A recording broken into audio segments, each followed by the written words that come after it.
So, a blessing in disguise? Coming right up.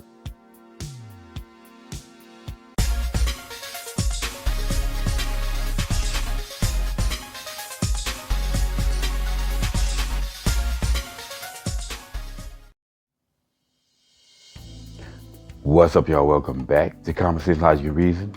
And as always, I want to say thank y'all for joining me today. So, when Biden won in 2020, I wasn't very happy with the results. Me,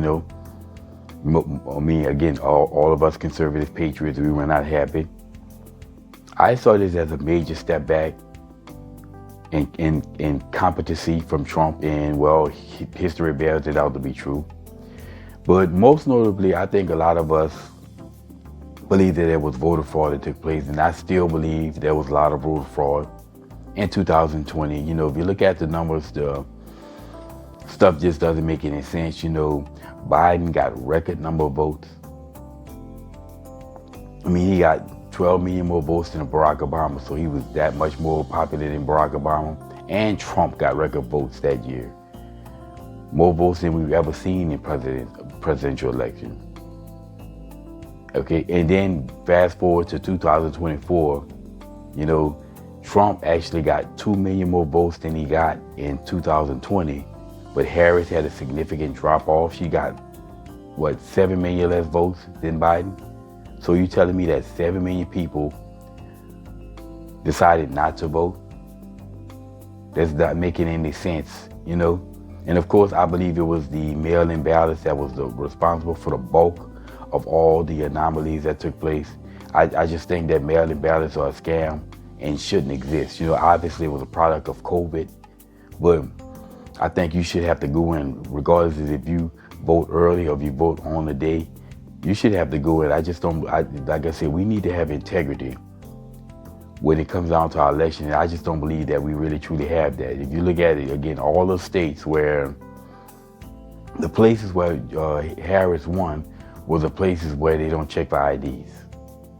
Anyway, in hindsight, though, I have to say that Biden winning in 2020 was a blessing in disguise. It really truly was a blessing in disguise, because what happened is that we had basically a comparison between Trump years, 4 years, and then Biden 4 years, and everybody could see we were far better off, and we had far more issues under the Biden-Harris administration. And they immediately came in and overturned pretty much everything that Trump did that really helped us and made the economy better. For instance, one of the first things he did was shut down the Keystone Pipeline, which was idiotic, all over this climate change nonsense. You got rid of thousands of good paying jobs, and that means that less oil was on the market because we weren't producing as much oil, which means that now you have scarcity, and then the cost of gas goes up. That insanity. Also, I hear that he basically made life very difficult for the offshore rigs that's in the Gulf, which means, and I hear they move to South America. Once again, there's less oil being produced for America. Again, that's the stupidity of the leftists and their policy, which is not good for people. Then we have basically these billions of dollars spent on war, the Ukraine war. All of this money on these wars, and they can't feed the poor, as Tupac said. Now, again, obviously there's more context to that.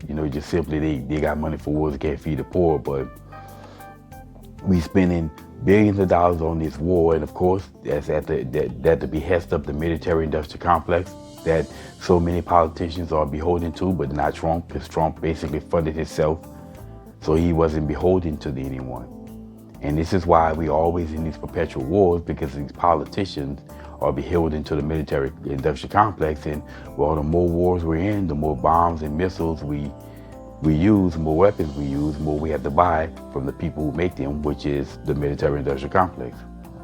And then we have the migrant issue. We didn't have any issue when Trump was in office. And suddenly, when Biden won, immediately after he won and before he took office, before he was inaugurated in, they were telling the migrants to come, and they came. Well, what the Texas did, and the cities in the states in the South said, okay, if you don't want to go on the border, guess what? We're going to send them to you. And now these leftist states in the North, they felt the brunt of what these migrant problems and the chaos that migrants bring. You know, now they're crying and complaining in Chicago and New York of having to deal with all these migrants. And now that's something that we had to do under Trump. So people are starting to see this firsthand now.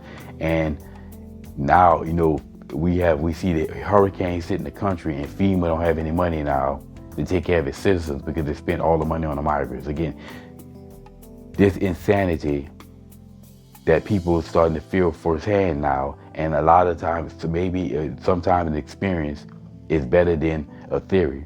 And these people have the experience of the insanity now. And after seeing this, they saw that we were better under Trump, and I think that pushed a lot of people right. And I thought that, you know, I was saying this damn near, you know, a year ago. I think people seeing how much better we were under Trump and all of the insanity that we see under Biden, that's going to push more people to vote for Trump. And I really truly believe that this was a blessing, and I knew that Trump would win as a result of all of this. And as a result of the incompetency of the Biden-Harris administration, I think we could possibly see, you know, conservative patriots, not Republicans, conservative patriots in office for the next 12, possibly even 20 years. You know, I'm talking because I'm looking at J.D. Vance and Vivek Ramaswamy, and I think we got, you know, we got some brilliant people that I would love to see in the White House, as opposed to these career politicians who really truly don't know nothing and haven't done anything but be in office all their life, which qualifies you for absolutely nothing. Again, being in politics, in government, to me, is no qualification for nothing, because you don't have to be competent whenever you deal with government. Not to say that you aren't competent. I just don't see it as that. Anyway, like I said, here's looking to the future, and I definitely believe now that, you know, in hindsight, even though I didn't like that Biden won in 2020, but I think in hindsight, it was a blessing in disguise. I see this as, you know, a one step back, like 6 steps forward scenario for us, for America, and we all gonna benefit, like I said. So anyway, y'all, like I said, as I said, looking forward to the future, and I think that this is gonna be absolutely wonderful for America. Anyway, y'all, as always, until next time.